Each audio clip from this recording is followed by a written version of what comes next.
Some Afghans turned away from HKIA, tried to kill themselves on the razor wire in front of us that we used as a deterrent. They thought this was merciful compared to the Taliban torture that they faced. They thought countless Afghans were murdered by the Taliban 155 yards in front of our position day and night. With only shipping containers between us, the Taliban would routinely murder people under our observation at their checkpoint. We communicated the atrocities to our chain of command and intel assets, but nothing came of it. That was Marine Sergeant Tyler Vargas Andrews testifying before the House Foreign Affairs Committee during yesterday's hearing on America's withdrawal from Afghanistan. During his testimony, Sergeant Vargas held back tears as he recounted the graphic scenes that unfolded at the airport when 13 U.S. service members were killed by an ISIS suicide bomber, a tragedy that he testifies could have been prevented. Brian Mast is a Florida Republican congressman, member of the House Foreign Affairs Committee, and joins us now. Congressman, you heard Sergeant Vargas Andrews highlight numerous instances where he claims his chain of command ignored what was happening on the ground and refused to let him take action to repel Taliban at HKIA. What did you learn from that testimony? So to be clear, his testimony was that he sent up to tell the story on this. He was a sniper. He was on the tower on the Abbey Gate where that explosion took place that killed 13 Americans. He was on that tower for roughly 10 days with his sniper team.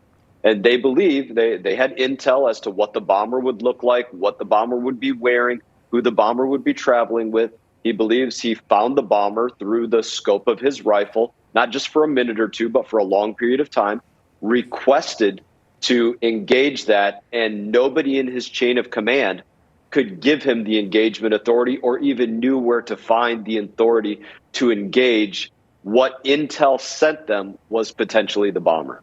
Could you just expand on how significant that is for our viewers who might not be fully aware of the chain of command or the power that lower ranking officials would be following in regards to their top leaders?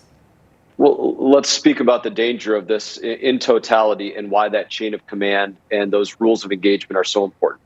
All of these service members that were sent back into Afghanistan, when Secretary Blinken decided to just leave the diplomats there, the mission was non-combatant recovery. That's why people had to go back there, to recover the non-combatants that I don't know what idiot thought that had been to Afghanistan thought that they could leave the people without the guns with the Taliban. That was an idiotic decision. So the Marines were sent back in to do that. And in this situation, they had thousands, if not tens of thousands of Afghans in front of them, in front of their small group, trying to get through, trying to get out of Afghanistan, or trying to bring some level of terror. That was the danger of the situation. And the people that were the direct line, literally the tip of the spear, they couldn't figure out when they could shoot somebody or when they couldn't. And to say one more thing about this, Sergeant Vargas Andrews, he witnessed in front of him probably at least 30 to 50 people being executed by the Taliban in front of him, probably an additional number to that being beaten in front of him, where the Taliban wasn't letting people through. That's how dangerous the situation was, directly in front of him. But he couldn't be told how he could defend himself or what he wasn't going to get burned for, back here in the United States if he did have to take a shot. Yeah, and he could have prevented the killing of 13 American heroes. He says he was following the chain of command. It was something we learned yesterday during the House Foreign Affairs Committee hearing on the Afghanistan withdrawal. Appreciate you joining us today, sir, with your analysis on what we learned. Florida Congressman Brian Mast, thank you. All the best. Take care.